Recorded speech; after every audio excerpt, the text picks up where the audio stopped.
Welcome to Only Murders in My Mind, a Random Thought production. Hi, I'm Carol Bissett, a crime writer, and I invite you with my co-presenters, Liz Hedgecock and Mike Jackson, each week to our conversations on all things murderous. Hello everybody, and welcome to this edition of Only Murders in My Mind. Yes, it's Thursday, it's 5 p.m, and I have with me the lovely Liz Hedgecock. Hello. And nobody else. Well, there is John. Yeah. Hi, John. Hello. But we don't have another presenter because, unfortunately, Mike has succumbed to this awful virus that's going around. We're not quite sure which one. There's that many. It's one of the ones that make you cough a lot. Yeah, it does make you cough a lot, yeah. So, yeah, not really conducive to doing a podcast. No, he wouldn't inflict it upon us, but you know, he's I don't want to catch it. No, that's true, and he really isn't up to doing it. So for the next few weeks, it'll just be me and Liz. So we'll do our very best. Oh, we might have an occasional contributory meow. We might, yes, from our new cat. We've got for all you cat lovers out there, we've adopted a cat called Nala, and she's prowling in and out at the moment. So she normally sleeps on the chair that John's sitting on, our editor and producer. So if she objects to that, we might hear something from her. So what sort of a week have you had, Liz? Damp. It's warmer. Busy. It's warmer. Yeah. It's cold. So I'm trying to remember if I'd said anything. I don't think I had said anything about this the last time we did a podcast, but I've got my rights back for one of my series. Oh, that was ongoing, wasn't it? Yes. So I have my rights back from the publisher, and I have been doing some talking, and hopefully I'll be able to deliver some news about that series in due course. Excellent. So it's the Sherlock and Jack series, which is still around in paperback, but at the moment the ebooks are not available. Yeah. Hoping they will be soon. Yes, excellent. Well, I was invited to go and speak to a ladies' group in the town next to Warrington, Widnes, where I actually grew up and went to school. And I did that this week. Very well received, lovely group of ladies. And I talked about my process of writing and how I ended up being where I am now, where I am today. And there was a lot of giggling, and you know, there was only one or two looked like they were falling asleep, bless them. And at the end I went, right, question time, has anybody got any questions? And a lady on the front row, her hand shot up. I thought, great. I said, yes. She went, where did you get your boots from? I went, oh. At least it was a nice question. Oh, yes, it was. Yeah, I mean, it could have been a lot worse. They did ask questions that were relevant to the talk I'd done. And at the end, a lady came up to me and she went, "Can I have one of your bookmarks?" So I thought, oh, this is good. So I got the bookmark out and I said, "Yes, they're all available on Amazon." She said, "No, I just need to know how to spell your name for the minutes of the meeting." Well, give her time, and maybe she will browse your selection. Yes, but yes, Nala is investigating my bag again. I also have a cat who is not present at this podcast, which is as well because she has very particular ideas about when she ought to be fed. So you would hear a lot from Luna. Oh, she does as well. She knows. She breakfast, lunch, dinner, tea at a certain time. She comes looking for you if you've not fed her. So yes. But we digress. We never do that. We never do Mike that. may not be here, but we can still, go off on a tangent in our normal manner. Right. So our topic for this evening is Ann Cleaves. Not Ann of Cleaves, no. As my husband. Ann of Cleaves, did she write crime? No, dear. One of my favourite authors, and very well known for Shetland, the series Shetland, and also probably even more so Vera. Right. Because that came up on Tuesday. I was saying to people, what's your favourite author? And, that Vera came up quite... They were women of a certain age, but I don't know whether that's got anything to do with it at all. I don't think so, because, I know quite a few people who've said, oh, yeah, I really like Ann Cleaves, and they're of various ages. They are, yeah. It was a very popular series. Yes. And I've got bits of information here, and I'd like to thank Mike for this information. Even though he couldn't be here with us, he has researched and sent us research notes So I am very grateful for those.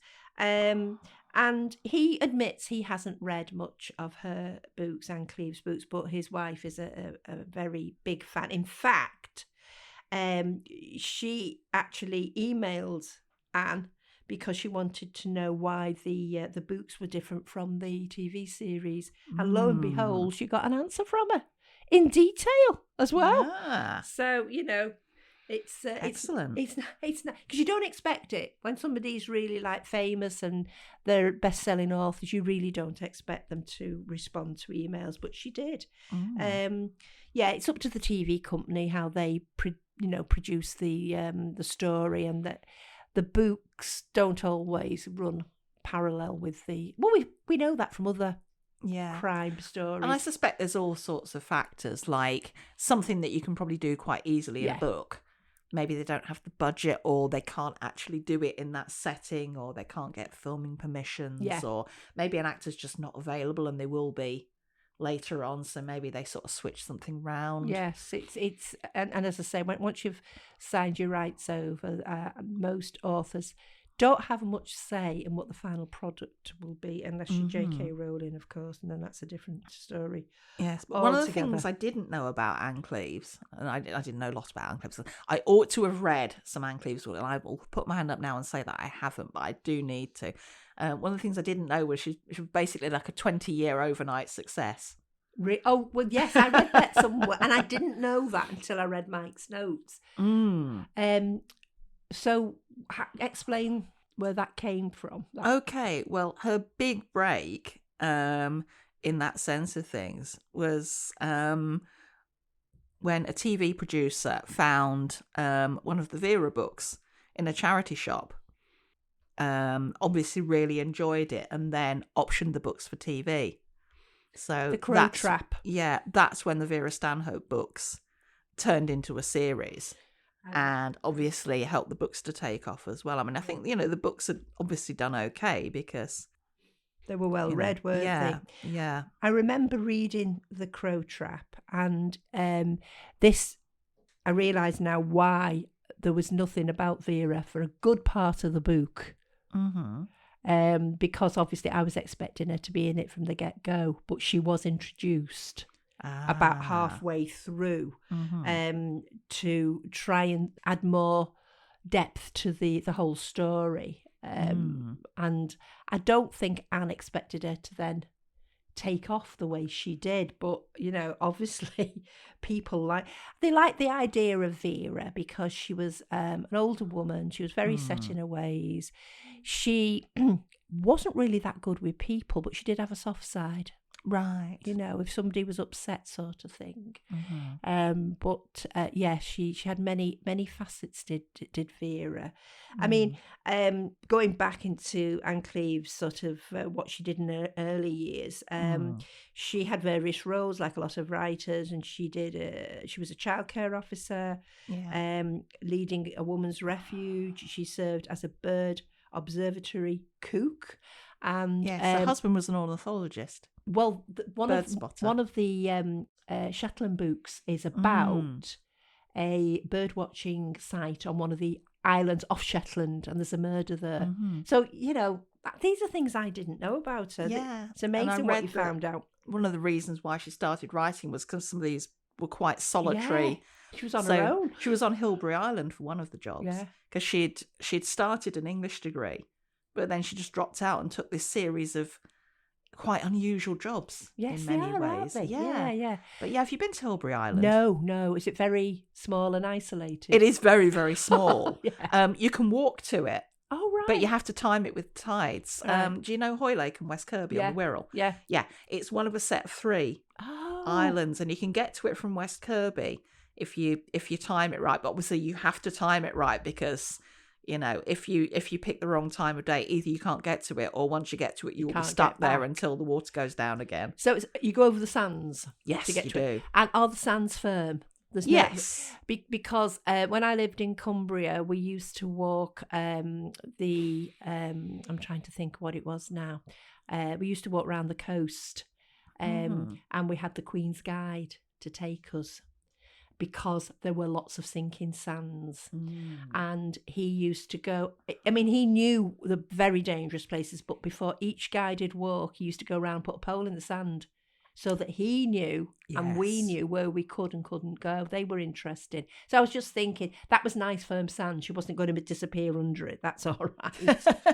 Well, I imagine she was very clued up on what the tide times she were. would be. But it is a very small island. I mean, I've been on it, and there's a handful of dwellings. It's mostly uninhabited. Yeah. So people like this, it would be, as you say, very cut off and on your own sort of thing. So absolutely. Yeah. I mean, we took the kids, and they were having a bit of a play around, and I must admit, after about 20 minutes, I was thinking, there really is nothing to do here. Living there, I cannot imagine. Well, maybe I should move there, and that might speed my writing up. I love the Shetland series, but when I watch it and I look at these dwellings out on the edge of the island and everything, beautiful views over the sea and all the rest of it, I couldn't live there. I could not live there. It would drive me bonkers. I bet you paint some great landscapes. Oh, that's true. And I probably get some writing done as well. But the thought of being so isolated, some people's dream, it'd be my nightmare personally. So in terms of the books and the series then, I know you've said that sometimes they switch things around. Yeah. What do you think of, for example, is it Brenda Blethyn who plays Vera? Yeah. Does she fit your image of what Vera is like from the books?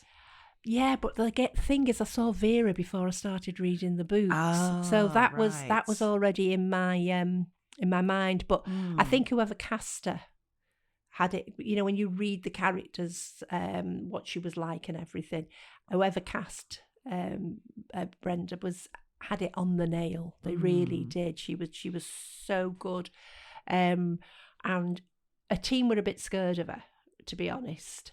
And they, if she said jump, they went how high.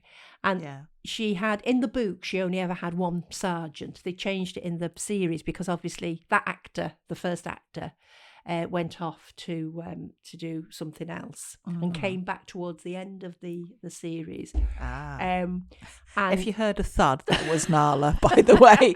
I haven't keeled over in shock that they had a gutter that came back. She only had. I think the term's bagman, the person that carries a bag, that sort of thing. It's an old term that for a detective, and he was the only one that would stand up to her. And very often he got short shift. She'd tell him where to go, sort of thing. She was very demanding of her team. So but she got the results. That's the thing. I know in the Vera series, a lot of all the books were made into one of the episodes, but then there were ones written outside the books as well, so that they got more than, but there's usually 3 full-length episodes each season. Right. And we're talking 2 hours, so it's the same as making a film. It's an hour and a half when you take the ads out. Yes. We've just started rewatching them now, and the Crow Trap was the second one we watched. It wasn't the first one that was made. It was the second one, sort of thing. And the fact that Vera's dad was a bit of a scoundrel. There was only her and her dad. Mum had left or died. I think she died. And he used to go and collect rare bird eggs, which was obviously against the law. And he also used to stuff birds as well. He used to get taxidermy. He was doing a bit of taxidermy, and that's really how he made his living. He was well known for being able to get these sacred bird eggs, and it never sat well with Vera. Now Lala's climbing, so. So if you hear a crash, it's not one of us. Yeah, it's a bit of scratching going on. I think I'm trying to remember. I've got one of her latest books. I got it for Christmas, and I've not read it yet. I'm going to read it. I won't tell you how the series ended. No, because I might well. Yeah, I didn't know what to expect. But yes, it's finished now. So whether she'll make a comeback. The thing is, 2 or 3 of the characters, the regular characters in the Vera series, were getting on. You know, and I've said this before and I'll say it again probably, and I don't apologise for it, but in real life, they'd have retired. You know, Vera started, Brenda Blethyn started the series when she was in her early 60s. Yeah. So she's in her late 70s, early 80s, I think, when she finished it. Right, wow. And you'd never have a police detective working for the force for that length of time. I mean, they might consult a bit. But yeah, I mean, it must be a pretty stressful job. Well, that's it. But like a lot of career-centred people, that was her life. She didn't have much outside it. So you used to wonder, well, what would she do when she retired, you know? But Joe, who is her sergeant in all the books, he has the opposite to Vera. He's married and he's got 3 children, and he's always inviting her around, and he asks her to be the godmother of one of his children, and she's like, I don't know about that, you know. So looking at this interview I was reading, I think it's something. I think it's the Chicago Review of Books. Yeah. But they asked her and said, "Oh, you finished off this, this series. Please tell me that you're going to write Vera Stanhope forever." And Ann Cleaves said, as part of her answer, "Let's just say that Vera isn't aging in real time." Yes, very true. Yes. I suppose that's the thing. If you take every single episode and say they all happened one after the other, she isn't that old when she retires, you know. Or does she retire? Does she get killed? She doesn't. She's not that old when the series finishes anyway. She did a new character called Matthew Venn. Yes. And I read the book. And then what did you think? I liked it. I did. And I was hoping she'd do more, but I don't think she has so far. Am I wrong? Has she only written one? Oh, I would have to check. Yeah. And they made that into a television series, and it was called The Long Call. And it says here, it depicted as having left a strict evangelical community. Thank you. There's 2. Oh, right. Well, I haven't had the second one, so I must get Call it. Yeah. And The Raging Storm. Yeah. So is there The Heron's Cry as well? I'm not sure. So, but it is quite a new series of hers, Yes. isn't it? You know, and I think that will take over where Vera left off. I think they'll make more of those. I'm just going to Ann Cleaves' website now. So, yeah, The Long Call, The Heaven's Cry, The Girls on the Shore, which is a novella, and The Raging Storm. Right, so I've got some to go at there. You have, yes, there you go. Excellent, thank you for that. No problem, anytime. I think it's, well, if you follow Ann Cleaves and know anything about her, you'll know that she is an absolute champion when it comes to libraries. Well, she worked in a library, didn't she? Yes. That was one of her jobs. Yeah. I think she was a library outreach worker. Oh, well, there you go. I mean, and the thing is, she will stand up National Library Day, you know, and she will be interviewed and all the rest of it, because I've said it before, if we don't use our libraries, which are wonderful things, we'll lose them. We will lose them. They will go during financial cuts and things like that. I saw this a lot when I lived in Cumbria. Libraries were shutting all the time. We lost our library in the town I lived at when I'd been there probably about 5 or 6 years, and it was a lovely building. It was a nice place to go and work, etc. They did courses in there, and it was an old building, so the maintenance was quite high, and they just shut it. Oh. That's a shame. A lot of the people in the outer villages would rely on the travelling library anyway. So that was still going round. But as I say, the main library for a lot of the villages in the area and towns was Barrow. In Barrow, there was a big library in Barrow. So, and people won't get on a bus to go to the library. Not if it's sometimes it's 2 buses. You know. Oh gosh, yeah. You know, so I think that's probably one of the reasons that we saw them. Yeah, and I imagine part of the problem is you can do so much online these days. Like you can shop online, and so whereas before you might have been like, oh well, I need to go into town anyway. I'll pop into the library. Yeah. If you don't have to go into town, then you may just not ever go. Yeah, and you'd be amazed at what you can get from the library now as well. You use the library a lot, don't you, for various things? I do. I'm a member of quite a few libraries. So, yeah, I mean, I go to the Liverpool Library because they've got a fantastic art section. Oh, right. So I'm always in there, like, grabbing books from that. And I've been reading the Tales of the City series, and they have, I think, all of those. So every time I go to the library, I pick up the next one. But yes, and Warrington Library has got good thriller selection and lots of Agatha Christie's. So yeah, I would always go there for something like that if I'm looking for one of the classic Agathas. And also I've got the E. Yes, that's library. what I want to get sorted out with that. Oh, as it's well. really good. Yeah. Yeah, and it's like any other book. Sometimes you have to wait for it, don't you? Oh yeah, well I've not long read Orbital, which just won the Booker Prize, and I had to wait for I think a couple of months for that. Yeah. But then it just pops up. Yeah, it's there on your phone. You can read it when you like, and then you can just return it like that. Do you have to have it for a certain length of time? Are you? You have it. I think it's either 2 or 3 weeks, depending on how in So demand you got to it crack is. on with it. Yeah, but the thing is, you won't get fined if you keep it. It will just disappear, and then you have to request it again. So there's no chance that you'll get fined, which is great. Oh, that's all interesting. Mm-hmm. She's Ann Cleaves has been recognised. She's this is something in my dreams I would like to win, and that's the Crime Writers Associated Diamond Dagger. Oh, so it's an honour bestowed on crime writers. Is the dagger, yes. And So Vaseem Khan and Jury. Carol Bissett writes a Warrington detective series, police procedurals. Very, very good. Yeah. There you go. You should read some. So if you haven't already, maybe Vaseem Khan is a fan and he's just waiting for his moment. I think so. Yeah. Well, he has actually brought in cozy mystery and stuff like that as categories that you can win a dagger for now. Well, there you go. So there might even be hope for me. Well, in my dreams. I actually passed my information on to somebody who knew somebody who was what's the word, procuring shows for Netflix and things like that. Oh wow! This was, when I was wondering whether it was like 6 Degrees of Kevin Bacon or something. I was wondering, where are we going to get to? Is it going to be Michael Caine? Is it going to be Hugh Grant? It was when I did that murder mystery thing, when I came back with the forensic suit and everything. Oh yes.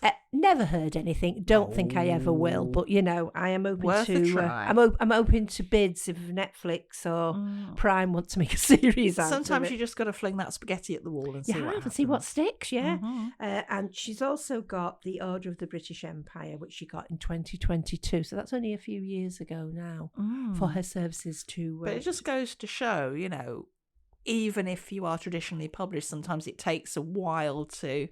So I remember going to a talk by Louise Doughty, and she was saying, I think Apple Tree Yard was her breakout book, and I think she said it's my 7th published book. So it takes a while to get to that point sometimes. But something I thought was interesting as well was in this interview I was reading, the interviewer says, will you talk a little about why you decided to start a new series? Was it business reasons? Was it personal reasons? Was it writing reasons? Or what was it? And Ann Cleaves said, and I quote, I don't really think of my writing as a business. I was doing it for so long without any commercial success, even though I published a book a year, that it still feels like a hobby. Oh! I decided to stop writing the Shetland books because I didn't have anything important or new to say about the islands. I wanted to end it before I or my readers became bored with the characters.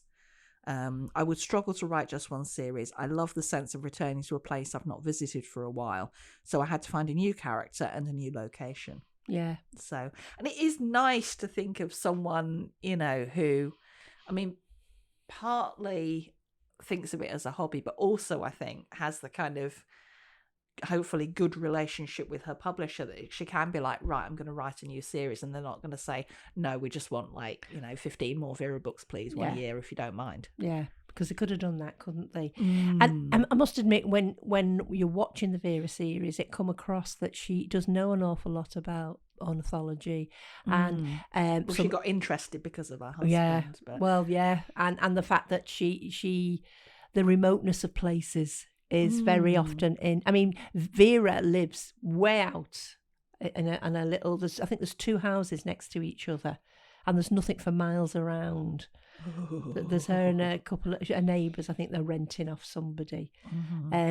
But yeah, you just get that feeling that this is coming from her heart, sort of thing. Yeah.